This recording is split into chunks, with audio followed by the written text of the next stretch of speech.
السلام عليكم ورحمة الله وبركاته. النهاردة أنا جايبة لكم وصفة مجربة ودكتور اللي كاتبها واللي مشيت عليها، سبحان الله، ربنا يعني رزقها رزقها بحمل كويس إن شاء الله، تقوم بالسلامة وكل حاجة.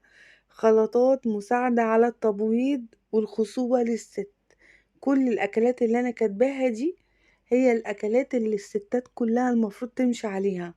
بتديكوا خصوبة ونضارة للوش ونضارة للجسم، وبتساعد على التبويض، وبتساعد على رفع هرمون الحمل، وبتساعد على كل حاجة. وعندك وصفة أنا كاتباها 10 جرام من كل حاجة، اللي هو الخردل والزعتر والقرفة والجنزبيل، زائد 5 جرام قرنفل، زائد 5 جرام ملكات النحل. كل ده بتخلطيه بنص كيلو عسل، وتاخدي معلقة قبل أي وجبة، يعني قبل الفطار معلقة، قبل الغدا معلقة، قبل العشاء معلقة. واتمنى لكم الخير يا رب، وتبقى وصفة سهلة. وما تنسونيش في الاشتراكات. باي باي.